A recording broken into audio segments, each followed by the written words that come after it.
I've collected over $2 million in deals that came from online services, and I'm here to tell you that the number one reason for refunds is usually not because of your product sucking, but it's because of a gap between your customer's perception of what they're getting than what they actually end up getting afterwards. And let me explain. So whatever you're selling is probably solving a problem that your customers have, right? And your customers, when they're first having this problem, they're in this state right here, right? They're frustrated, they're angry, they're sad, whatever the problem that they're having causes them to feel is what they're feeling. And they have this goal that they've got in their mind of where they think they want to go, and they've reached out to you because you're experienced in getting to that goal based off of what your brand is or whatever you're selling. And your job is to take them from point A, which is right here, to point B. So let's just say you had an offer where you teach people how to build an extra source of income from a business model that you have experience in, right? In that case, customers here are obviously frustrated because they're not making that extra source of income yet. They want money, right? That's their goal, is money, right? Income, financial freedom, whatever it is that you think they can get to if they put in the work and actually use the service that you're offering. There's typically this gap right here between where they're at and where they want to go. And that gap right here is what your service has to come in and fill, right? And this is your offer right here. And this is why people pay you in order to fill the gap within whatever you're offering, right? Like, I'm here, I'm frustrated, I don't have money, I want you to help me make money. So I'm gonna give you money to fill that gap that I have with your service. Now, selling your customer on filling this gap right here with your service is actually relatively easy. Well, in a sense, it's much easier than actually fulfilling, right? Which is exactly why you have to be careful. You see, when you're on a sales call, let's just say you're speaking to your customer and you're describing this gap that they're having, right? You're asking them questions, you're getting their pain points, you're doing whatever you have to do to sell.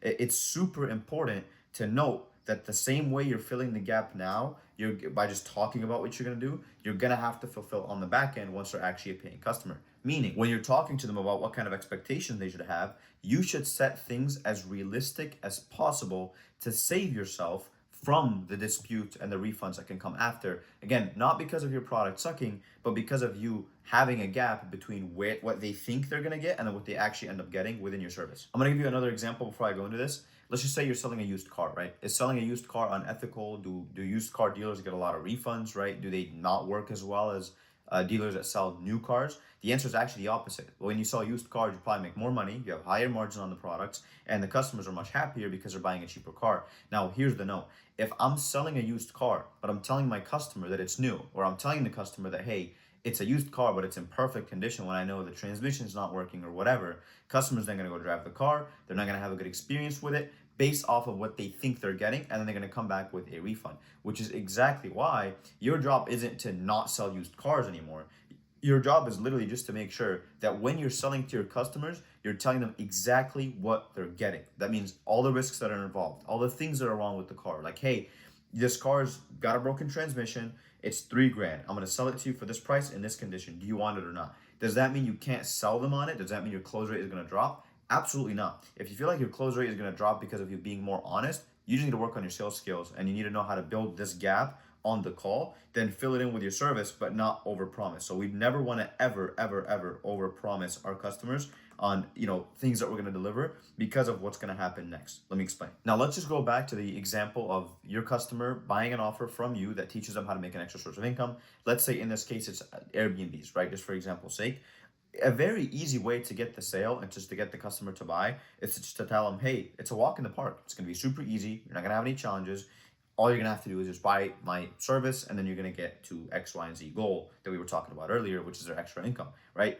That's a problem because in reality, there's probably gonna be some type of challenges. They're gonna have to find the landlord, they're gonna have to find the tenant, they're probably gonna have days where they don't have rent, they're probably gonna have a risk of putting in money and not getting it back out instantly, right? So these are all things that you should be clear about in the beginning. Same thing with the financial output promises, right? Like, let's just say your customer is expecting to be making all of the money in the world. They expect to be making millions, right? And this is not to say you shouldn't tell your customer the potential earnings they can have, but they should be realistic based off of what your experience was and what you see your students or your clients currently are getting, right? Maybe they think they're going to be making millions, but in reality, they can only be making 3 to 5K per month, let's just say, right? This is a massive difference. And you're going to see how this is going to continuously build a huge gap, not between where they're at and where they want to go, but between what they think they're getting from you and what they end up getting from you. Another thing is how long it takes, right? So the time factor, how long does it take from them to go from point A to point B, as we spoke earlier. And a lot of the times when you're selling your service,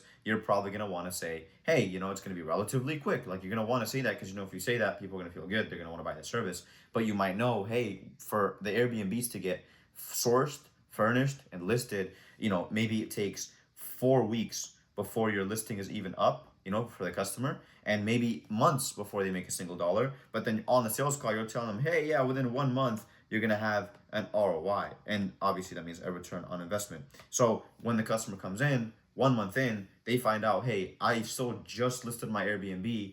I haven't even made a single dollar. You told me I was going to have a full ROI in the beginning.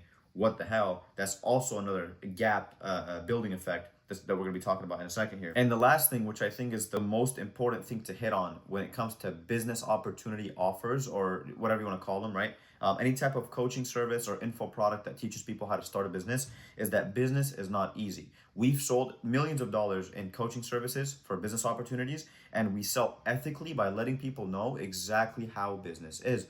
Business is risky. Business has ups and downs. There's not a single business model that has had a 100% success rate. Now, of course, we can get into the discussion of like, is that because the customer or the student didn't do the work required, they gave up too early? Like, we can have that discussion, but at the end of the day, the stats are correct. Like, you don't have to have a specific percentage. And that's exactly why you shouldn't be telling your customers that it's just going to be a straight line up when they start this business or whatever it is that you're teaching them how to do.